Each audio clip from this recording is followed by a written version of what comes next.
You suck with the Dark Elves. Admit it. Go on, if you admit it now, I'll give you $7. And today I'm going to tell you why. Are you having trouble managing your slaves? Are your Dark Elf campaigns getting left in the shade?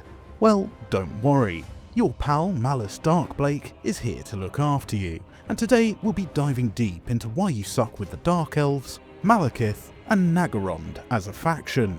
My name is Blake and I bid you my fondest welcome to Blake's Takes, where today I'll be giving you my take on why you're just awful with the Dark Elves. Is my take hot or not? Let me know in the comments below, and if you enjoyed today's video, please consider liking and subscribing. It really helps the channel out. After today's video, your Dark Elf campaigns will be Walk in the Park Elf campaigns. Reason you suck with the Dark Elves. Number 1. You don't summon shades. You start at war with Clan Septic, a nice, straightforward punching bag faction for you to roll over. Quite literally in fact, with your chariots. Keep your army at the back and send your Cold One chariots up the hill. The key here is to try and waste the menace below summons that these smelly rats have on trying to chase your chariots. Have your Black Guard of Naggarond stand at the back of your formation, ready to pounce on any menace below summons that the enemy will inevitably try and drop on your Dark Shards. Be observant. Remember that Skavens summon their menace belows at 45 seconds into the fight, and every 45 seconds thereafter. So watch out for your Dark Shards or your Sorceress, because the clan rats will quickly tear them to shreds if they're left unattended to. The rest of the battle takes care of itself. Once you've defeated the starting enemy lord, use the enslave option to grab yourself some more slaves. Then go and kill some more Skaven at haow. Same principle and same map as before. Roll them over with your chariots, keep your Dark Shards and Sorceresses protected for an easy victory. Now loot and occupy the settlement. This will give you more slaves to play with and replenish your forces. What you'll notice is that, similar to the Chaos Dwarves, you can expend your slaves on instantly constructing buildings. Neat! Do this for Naggarond and rush it to tier 2. Then begin constructing the Den of Outlaws building in Naggarond.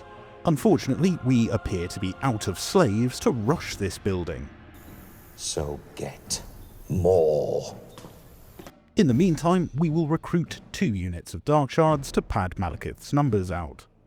Now, turn 2 has arrived. We now have enough slaves to rush the Den of Outlaws. Move Malekith to this position here so we can reach the Altar of Ultimate Darkness next turn, whilst also being able to recruit a pair of Shades. Shades are the absolute backbone of an offensive Dark Elf army. They're stealthy, relatively quick on their feet, and put out an obscene amount of armor-piercing damage with their crossbows. They're also competent melee fighters. You don't want them to be in melee, but they can do it if push comes to shove. So just an all-round godsend of a unit. I'll be covering how to use these guys in more detail later on in this video. Now onto turn 3. Move to the Altar of Ultimate Darkness. Kill the garrison, loot and occupy the settlement. In my playthrough there were some beastmen there, so I killed them too. Slaves for the Slave God. Now, you can't recruit more Shades because Malekith is outside of Naggarond's province, but you can hire another lord to begin recruiting Shades whilst Malekith is dealing with Clan Septic, and that's exactly what you should do. Keep this new lord recruiting Shades every turn until Malekith can loop back round and collect the rest of his shady army. Take Rakto Gorge and the Temple of Cain to wipe out the Skaven starting faction, then deposit the rest of your Shades into Malekith's army, ready for the wars to come. With a full army of Shades, Malekith will truly be a force to be reckoned with. Reason you suck with the Dark Elves. Number 2. You don't nurture your neighbours. Malekith starts up in Naggarond, and he's nestled in with basically all the other Dark Elf factions other than Rakarth and Lokir. In your opening turns, you should make sure to pick up trade rights and non-aggression pacts with all the Druchi kin which you have surrounding you. This will increase your chances of landing confederations in the future. Also, Dark Elf factions such as the Cult of Pleasure do tend to get quite strong, so it's always worth appeasing them to keep them happy so you don't get embroiled in wars with them. You don't need to fight the other Dark Elf factions. woo them over to your cause with your military might, trade rights, and alliances. Reason you suck with the Dark Elves. Number 3. You don't get rid of Grombrindal. Grombrindal, the White Dwarf. This pesky mountain dweller lurks to the west of you, and he will quickly become quite the thorn in your side in your opening turns. But you do have a choice with him. When you take Rakto Gorge on turn 5, you have the option of trading the settlement to Grombrindal in return for a military alliance. This is a good way of getting Grombrindal off your back early if you really don't want to fight the dwarfs, which is understandable knowing how painful fighting dwarfs can be in the current state of the game. However, fighting dwarfs is not a bad pastime for the Dark Elves. You have a lot of armor-piercing damage with your shades, and you can really mess up their day because of this. Also, having a military alliance with the dwarves will likely negatively affect other Dark Elf factions' relations with you, so you need to be wary with this strategy. I personally bit the bullet and let him declare war on me so I could eradicate him and ensure that there would be no diplomatic complications in the future. Now, because the dwarfs travel in underway stance and the region around there is particularly mountainous, it can be very difficult to predict where his main army will spring up. If he attacks one of your settlements, fight the battle manually, despite the fact that you'll definitely lose. Because you have Dark Shards, there's a good chance you can wipe out or critically damage some of his key units, like his Iron Drakes. If you're attacking him, use your Shades to split his army in two. Keep your Shades together to maximise their damage output. You'll need it for the hardy dwarf warriors they'll be sending your way. Keep the rest of your non-stealth units positioned far away on a defensive part of the map. The AI will split their forces, allowing your Shades to whittle down one half of the army, whilst your Dark Shards and Malekith take care of the rest. It's a tough fight, and you'll take a few casualties, but it's very winnable with a mass Shade strategy. Bribe him or batter him. The choice is yours. Reason you suck with the Dark Elves. Number 4. You don't vanquish Valkia. Once you've dealt with the White Dwarf, you'll have another pain you need to get rid of. Valkia, the Gore Queen, will be cutting a bloody swathe through Grond. She will also likely be at war with your Harganeth cousins. This lady's existence is in direct contravention to Reason 2. We need to nurture our neighbours to create a unified Druchi front. Valkia will go around burning Dark Elf home territories, infesting the land with filthy Khornate corruption and weakening your potential allies. Join Harganeth in their war against the Gore Queen. Make sure to do it in the diplomacy menu to score some extra gold or favour from them. Now remember, when declaring war on Valkia, this is a 2-for-1 special, as he'll be declaring war on their Hmong vassals as well. For this, I recommend a 2-pronged approach.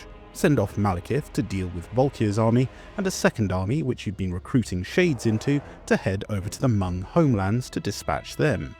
Have them attack from the Altar of Darkness and proceed north to wipe out the Norskins. The Norskins won't put up too much of a fight. Your second lord should be able to handle them. But what about Valkia? How do I put the sword to the Sword Maiden of the Blood God, I hear you cry? Well, luckily I'm going to tell you, just after I take 35 seconds of your time to talk about instant gaming. Instant gaming gives you fantastic deals on games across all platforms, be it Steam, Epic, PlayStation, basically most consoles. You buy keys from them, enter them into your chosen store format, and hey presto, you got your game for significantly cheaper than you'd get it from going directly to the source. If you pick up a game using my affiliate link below, you'll also directly support this channel. Everybody wins. Also, there's a monthly giveaway which you can sign up for to get a chance of collecting a free game of your choosing. Simply follow the links in the pinned comment below. Now, back to the video. Reason you suck with the Dark Elves. Number 5. You don't know how your armies work. Now, the Dark Elves have a lot of tools to get the job done to spill blood for Cain. So many in fact that it can be quite overwhelming. There are 2 core units which I want you to familiarise yourself with. Shades, which we've spoken about quite a lot already, and Dark Shards. These 2 units are the damage-dealing backbone of any Druchi force. solid range, exceptional armor-piercing killing power, and, very importantly, both of these units only take one turn to recruit. Shades are your primary choice for offensive capability. With their stealthy ways, they can flank around enemies and slaughter them with their piercing bolts before they get a chance to do anything about it.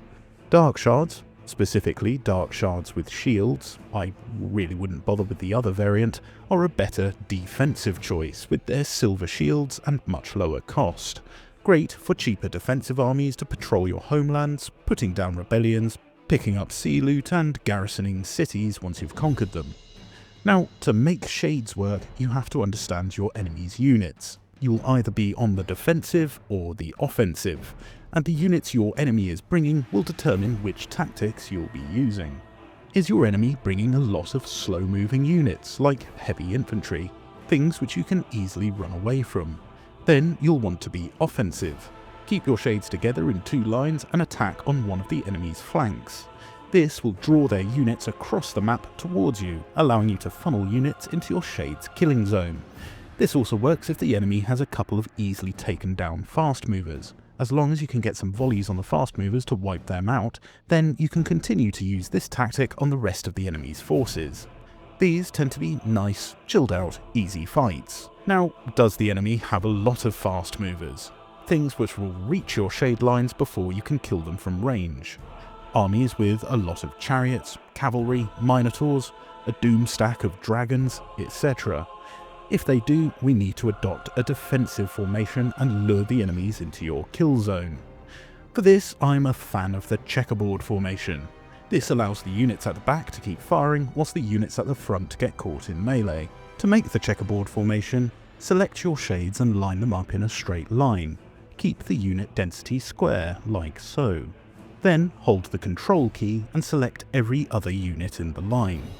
Then use the Alt key and the left mouse button to drag the selected units back to make the checkerboard formation.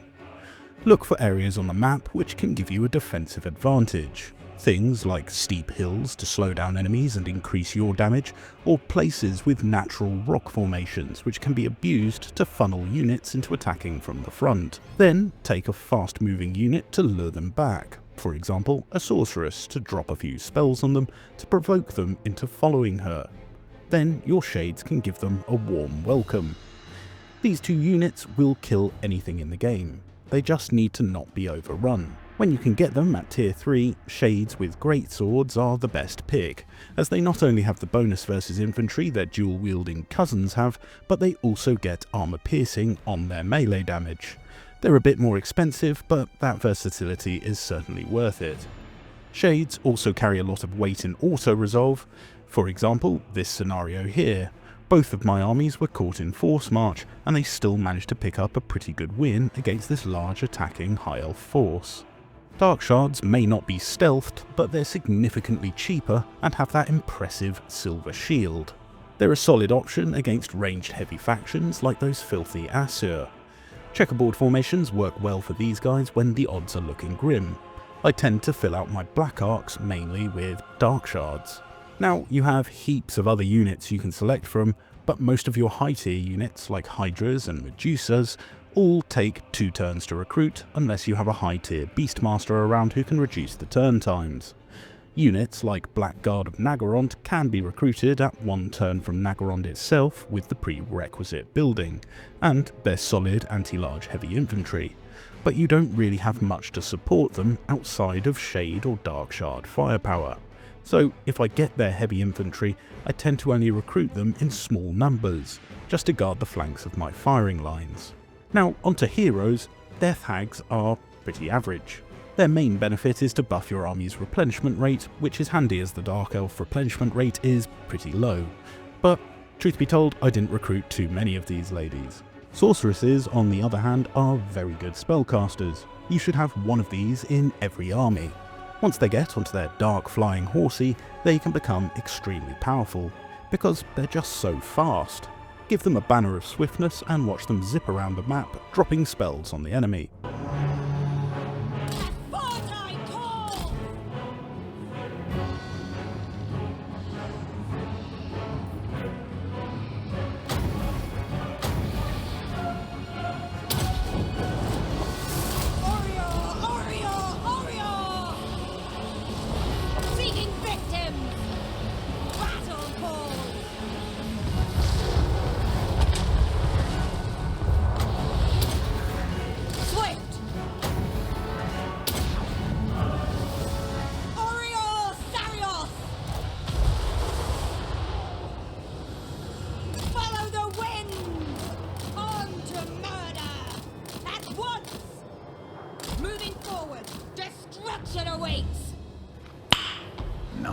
They are naked though, so you need to watch out for them. Masters are a solid melee hero. They train your forces to get stronger faster.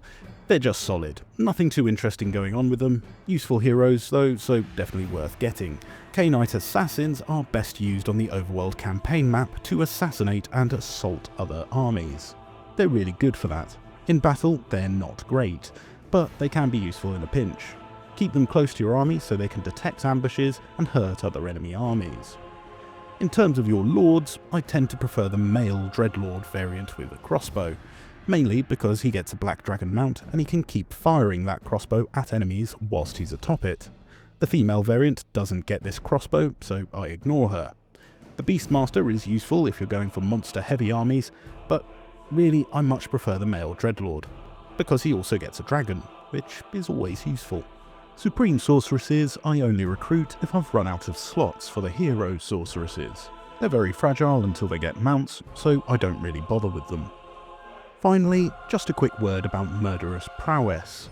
When you kill enemies, their number gets added to this bar on the top here. Once the bar fills, you get the buffs for a limited time. This is just something that happens to you. You can't even trigger the effects, so there's really not too much strategy to it. Something which I hope gets revisited at some point in the future. Some units have Murderous Prowess, some have Murderous Mastery, which is just a bigger buff.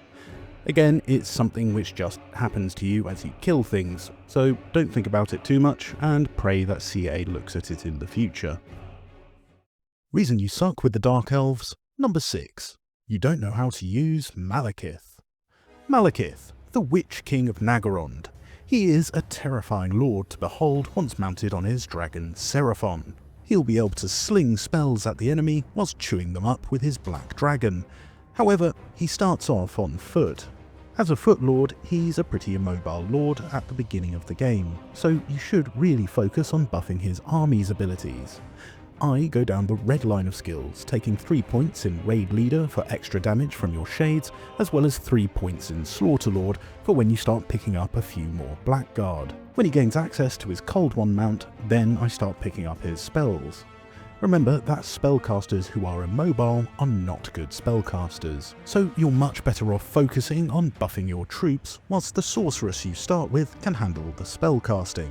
When Malekith starts getting more mobile, that's when I start picking up his spells. Now, Malekith has a choice for his unique line skills, either the Tyrant or War Leader skills. I strongly advise you take the War Leader for the upkeep reduction on forces, as well as the boost to Lord Recruit rank and sacking and looting modifiers. The Tyrant buffs are a little bit too passive for my liking. Now, when Malekith is on his Black Dragon, then you become extremely strong. You can sit him down on most enemies and he'll get to work chewing them up. When you start taking some hits, use your Soul Stealer spell on clumps of enemies to drain their health and replenish your own. He's truly an excellent legendary lord when he's on his dragon. Try and get him the Banner of Swiftness as soon as you see one, so he can get in and out of fights faster and harass the enemy with spells even better. Reason you suck with the Dark Elves, number 7. You get lost in your technology tree. The Dark Elf tech tree seems straightforward enough, but it can actually be quite intimidating with all the options and selections you can make. Have no fear, your old pal Blake will set you straight. There are 3 nodes to each corresponding tech tree. All 3 of these nodes need to be researched before you can spend gold on upgrading to the next tree of research.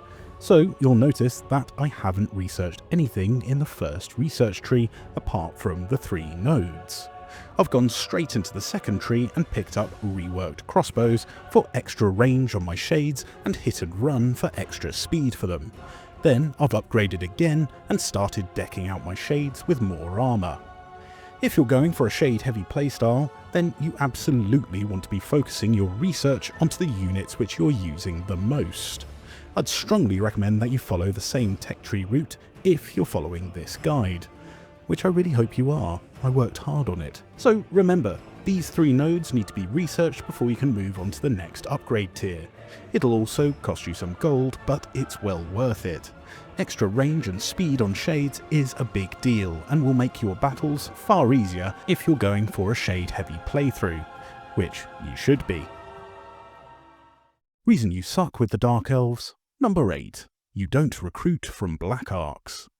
Black Arks are essential pieces of kit which you'll need to have a good time with the Dark Elves. These floating fortresses are the cement which will hold your empire together as you conquer and enslave those pesky high elves. Your normal cities only allow you to recruit 2 units at a time until much later in the game, where you get the Dreadmants at a tier 4 settlement, or the pressed into servitude technology upgrade at tier 2 on the tech tree. You don't have any commandments that can improve this like many other factions, so you are a bit stuck. However, you do have Black Arks. If an army is in the ring, then you can recruit off the Black Ark. Black Arks start with 2 recruitment capacity at tier 1. So you're effectively increasing your recruitment capacity by 100% by having an army in that ring. With each level a main settlement building grows on the Black Ark, you get an extra recruitment slot. So it's really worthwhile to get your Black Arks on the map and growing as quickly as possible. Make sure you're doing this to get armies out quickly. You need 800 slaves and the slave pen building to carry out the ritual for the Black Ark, and I strongly suggest you do this as soon as you're able to, so then you can start growing the Black Ark and getting the prerequisite buildings. Also, it's certainly worthwhile to pick up the arena building for your Black Arks, as this will increase the experience the units begin with. So if you're building a new army, always check to see if you can park a Black Ark nearby to increase the experience on your new recruits. The bombardments that the Black Ark offers are useful, but the AI is very good at dodging them unless a unit is committed. The main benefits to a Black Ark are their recruitment capabilities, so be sure to invest in them. Reason you suck with the Dark Elves. Number 9. You don't know how your economy works. The Druchi economy is all built around slaves. Your growth, income and public order buildings get large buffs if they have the corresponding number of slaves required to activate that very same buff. Now, the buildings still provide bonuses whether you have enough slaves for the bonus or not, so it's still worth building them even if you can't get enough slaves to activate the bonuses. Slaves can also be spent in a province either by fast building buildings like we did in Reason 1 and in diktats. They can be spent for public order, cash or province growth bonuses. Now, how do you get slaves? There's the obvious in fighting battles. Even if you don't need the replenishment rate, the after battle section of enslaving captives is normally the option I pick. Unless, of course, there's very few slaves to be taken. Docks also generate you slaves, so picking up waterfront settlements is very valuable to you, and should tell you whether an enemy is worth getting stuck into or not. Naggarond is an important destination for you to control. The slave traders' palaces within there generate you 100 slaves a turn, whilst also reducing your slave upkeep by 5% across all provinces, which means that you'll need less slaves to activate your bonuses everywhere. Remember that slaves are there to be spent. Having too many slaves impacts public order, and you need to keep public order high because slaves die rather quickly in low public order settlements. If you're stockpiling large quantities of slaves, use the growth diktat to supercharge the growth of key settlements like Naggarond or Naggarond. You'll never really be too balanced with slaves. Don't worry too much about running out of them. All you need to do is fight a few battles to get more. So get more. Build an empire of industry, then fuel it with raiding and conquest. So that's why you suck with the Dark Elves. Do you agree with my take on this? Let me know in the comments below. And if you enjoyed today's video, please consider liking and subscribing. It really helps the channel out. And I want to give a massive shout out to my Patreon and channel members. D, Joshua Krager, Dinkle250, Gonk, Little Horus, Taurus Kurs, Bongos McDongos, Jelly, Fantastic Degenerate, Santy Snake, Old Man and I'm Here, Lins Only Lins, Big Flop, and Whisk. I've been Blake, delivering my take. Thank you all so much for watching. Also, be sure to check out my links in the pinned comment below for fantastic deals on games, whilst also directly supporting the channel. Lots of love to you all.